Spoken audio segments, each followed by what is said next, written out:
Civics का पाठ 3 राज्य सरकार पढ़ने जा रहे हैं।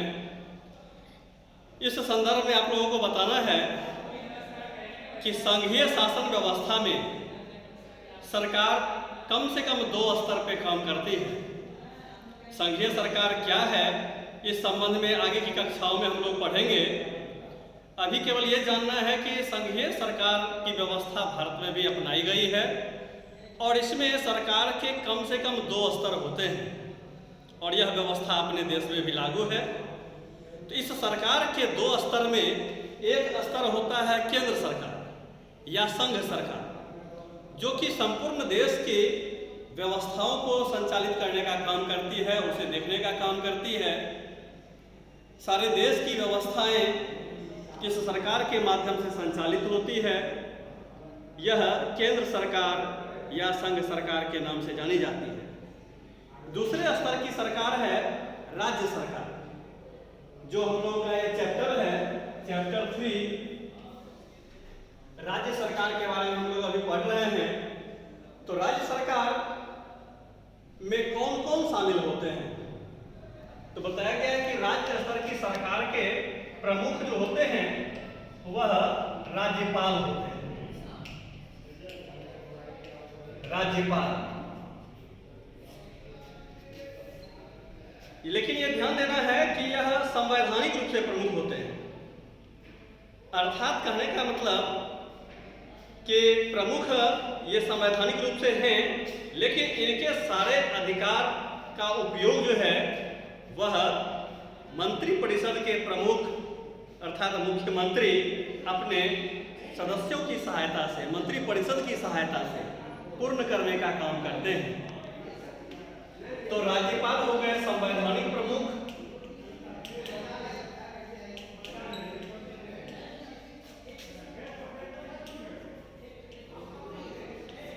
और मुख्यमंत्री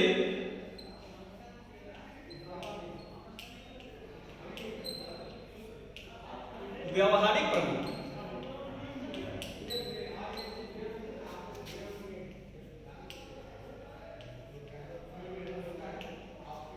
अब इसमें यह जानना है हम लोगों को कि राज्यपाल और मुख्यमंत्री इन दोनों के माध्यम से राज्य की व्यवस्था कैसे संचालित होती है। तो राज्यपाल के संबंध में बताया अभी हम कि राज्यपाल राज्य के संवैधानिक प्रमुख होते हैं। यह अनेकानेक प्रकार के कार्यों को देखने का काम करते हैं। अब जैसे कि विधायी कार्य,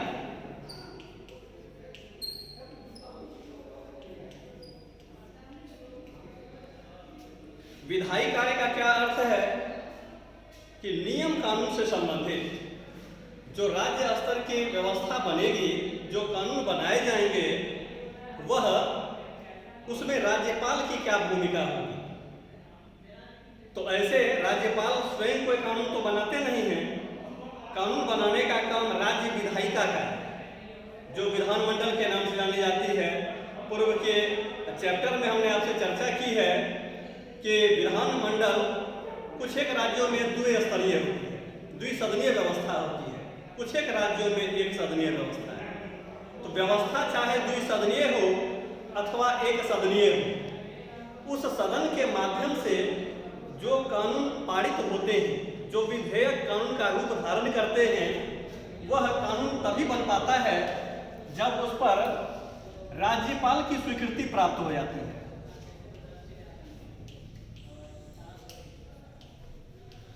राज्यपाल की स्वीकृति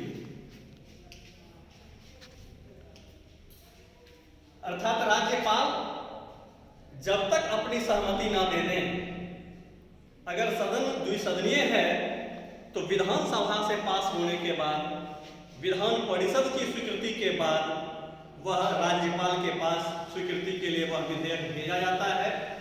जैसे ही राज्यपाल उस पर हस्ताक्षर कर देते हैं, वह विधेयक न होकर के कानून का रूप धारण कर लेता है। तो अगर विधायी कार्य की चर्चा करें तो यह स्पष्ट है कि राज्यपाल किसी भी राज्य के कानून निर्माण के भूमिका में अपना अहम योगदान निभाते हैं, उनकी अहम भूमिका होती है। तो ये हो गया विधायी कार्य। दूसरा कार्य हम लोग राज्यपाल का पढ़ रहे हैं, कार्यपालिका से संबंधित।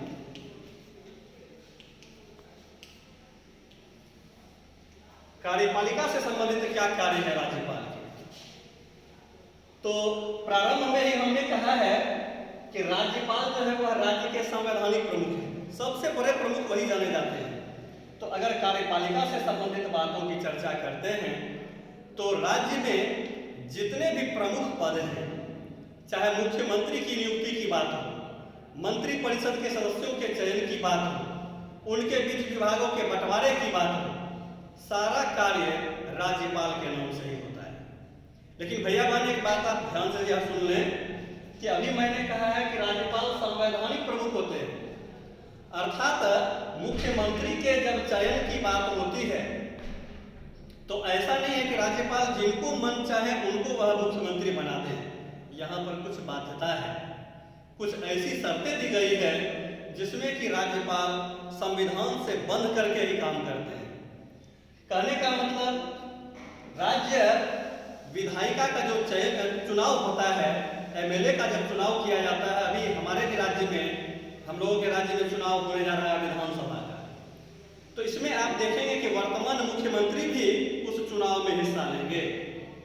तो विभिन्न पार्टियां, चाहे वह पक्ष की हो या विपक्ष की हो, सबके द्वारा चुनाव में अपनी सहभागिता प्रस्तुत की जाएगी और जनता जिस पार्टी के ज़्यादा समीप होगी, जनता को जिस पार्टी पर भरोसा होगा, लगेगा कि यह पार्टी हमारे हित में काम कर सकती है, उन्हें वह वोट प्रदान करेगा। तो जिस पार्टी को बहुमत प्राप्त होगा, जो पार्टी सबसे बड़ी पार्टी के रूप में किसी भी राज्य में उभर करके सामने आती है, उस पार्टी के जो नेता होते हैं, अर्थात बहुमत प्राप्त दल के जो नेता होते हैं, राज्यपाल उन्हीं को मुख्यमंत्री का शपथ दिलाते हैं।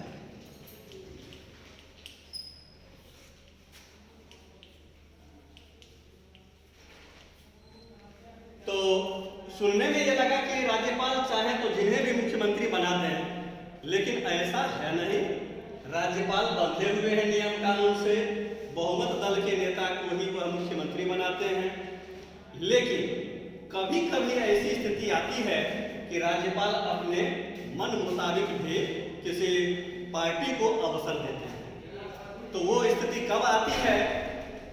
तो जब विधानसभा का चुनाव हुआ और कोई भी पार्टी स्पष्ट बहुमत पाने में सक्षम न हो पाई, यानी कोई ऐसी पार्टी नहीं हुई जो कि जितना बहुमत चाहिए वह उसे प्राप्त कर पा रही हो, तो ऐसी स्थिति में राज्यपाल यह देखते हैं कि बहुमत कौन सी पार्टी प्राप्त कर सकती है, संभावना किसकी है, अन्य सहयोगी दलों से अर्थात गठबंधन सरकार का भी गठन करके कौन सरकार को चला सकती है।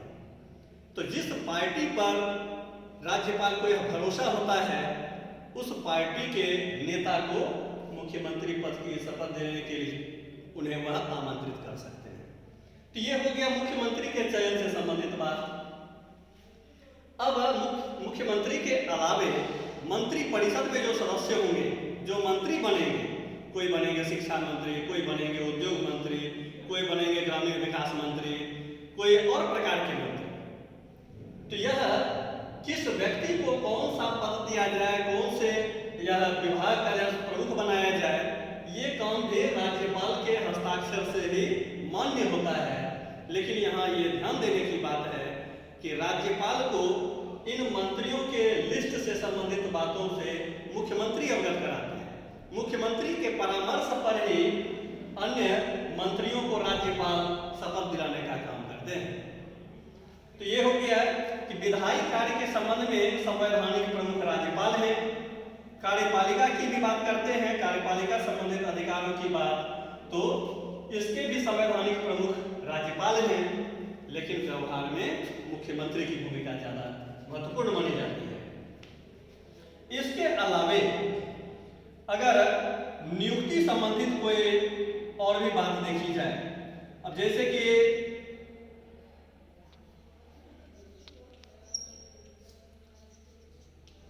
राज्य के प्रमुख पद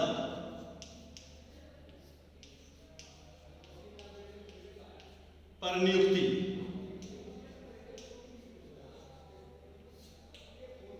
प्रमुख पदों पर नियुक्ति मुख्यमंत्री के अलावे, मंत्रिपरिषद के अलावे विभिन्न प्रकार के आयोग होते हैं जिनके सहयोग से व्यवस्थाएं संचालित होती है। तो उन आयोगों के प्रमुख को भी नियुक्त करने का काम राज्यपाल ही करते हैं। ये सभी कुछ एक ऐसी बातें हैं जो कि राज्यपाल की स्थिति को स्पष्ट करता है कि राज्यपाल संवैधानिक रूप से प्रमुख हैं और व्यावहारिक स्थिति होती है मुख्यमंत्री की, वह अपनी महत्वपूर्ण भूमिका निभाते हैं।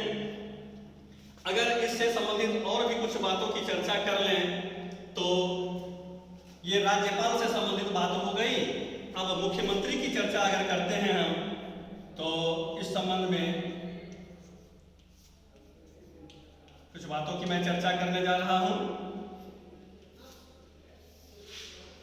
यानी एक प्रकार से यह एक तुलनात्मक अध्ययन है।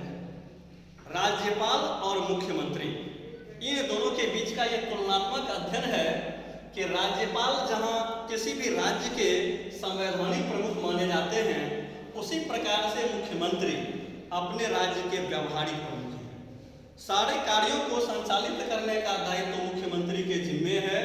मुख्यमंत्री राज्यपाल के एक परामर्शदाता के रूप में अपनी भूमिका निभाते हैं।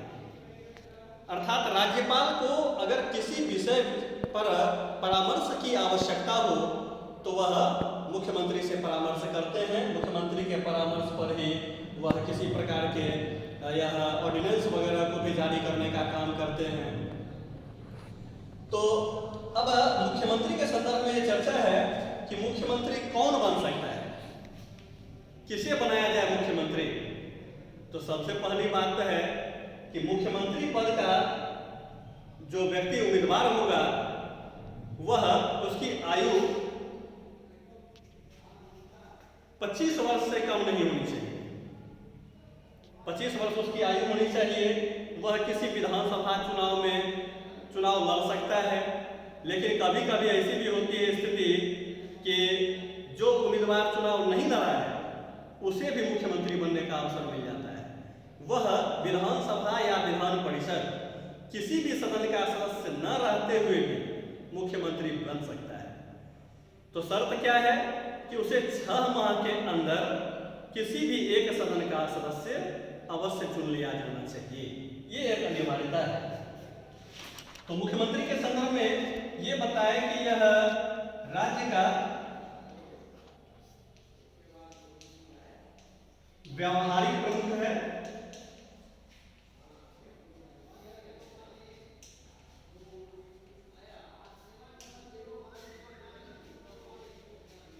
मुख्यमंत्री ही अपने मंत्रियों को चयनित करने का काम करता है।